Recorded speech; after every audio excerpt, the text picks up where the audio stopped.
Make sure you stay until the end. People make a common mistake that can cost you thousands of dollars, so we'll share what it is.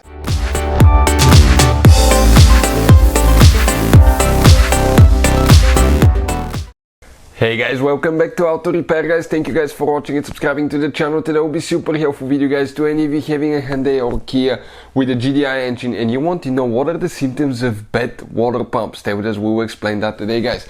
Now that should work on multiple engines, Hyundai, Kia guys. We're going to explain how it can affect your engine and number one mistake people make when replacing a water pump guys. A mistake that can cost your engine and it can cost you thousands of dollars. So make sure to stay until the end and we'll explain what it is. Now before we start, let me tell you a little bit about us. Every single car we get at the garage, we try to make at least 200 to 300 free repair videos. Why we do that? Simply because our mission at the shop is to save you as much money as we can. All we need in return, please subscribe to the channel, like the video, that way we can keep providing this free information to you. Now, if you need to buy any parts and tools, water pump, coolant, gaskets, anything for a really good price and quick shipping as well, check out the link in the description of the video below. That's where we get all our tools and supplies from. With that being said, let's explain what are the symptoms of bad water pump and how it can affect your engine. Now, the water pump is super important, okay, part of your engine. This is, guys, okay, a water pump. That's a water pump out of that GDI engine. It's mounted on the engine block right here. That's the water pump housing. Okay, it has a gasket between the two pieces so that can prevent coolant from leaking out. And you have the pump like that, and then you have the pulley, and it will be driven by the serpentine belt, which is driven by the crankshaft. So every time the engine turns, that pump will be turning, and you can see that fan right here will be circulating actually the coolant inside your engine. So that coolant, when it reaches certain temperature, let's say 90 degrees Celsius, when it gets hot, the thermostat will open, okay, and cold coolant from the radiator will get in the engine. But what happens, okay, if that water pump goes bad? Number one thing guys, okay, you develop leaks from the water pump.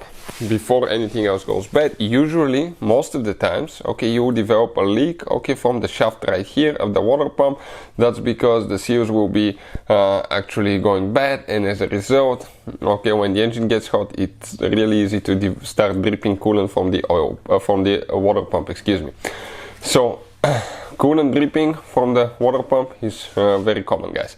Number two, you can develop actually a play, okay, when you have the pulley on the water pump, you can develop a play, okay, and that play can cause vibrations and it can cause, okay, coolant coming out as well, or it can actually even throw the belt off and your belt can come off because, okay, you have play in the pump. Number three guys, you may develop a leak from the water pump gasket, so make sure that everything's clean and prepared for the new water pump. Number four, okay, in some cases you may have a water pump with a plastic propeller right here with the fan. It will be plastic, and as a result, okay, pieces can break off, okay, when from all the heat being exposed to all the heat, and that can limit the coolant circulation, that can lead to overheating. Number five, in some cases the whole fan can come off the axle right here, and as a result, okay, you will not be circulating coolant and you can easily overheat your engine. In some cases you may even hear noises coming out of the water pump, because if you develop a plate, that fan, okay, you can see that propeller here will be actually scratching the water pump housing, and as a result you can hear noises as well. When replacing water pump, you will need to drain the coolant. We have a special video that explains how to replace water pump and how to drain coolant. But when you put it together, number one mistake people make, they'll just add coolant and they'll start driving. No, you should never do that. You should actually bleed the cooling system first and then start driving, because if you do not bleed the cooling system, you may end up having an air pocket inside the engine, let's say the cylinder head or the engine block, and that can prevent coolant from flowing freely between the radiator and the engine, and as a result you can overheat your engine to the point that you need the engine rebuilt or the engine replaced, which in both cases can cost you thousands of dollars guys. So always bleed the cooling system. We'll have a video that will explain how to do that on Hyundai Kia GDI engine.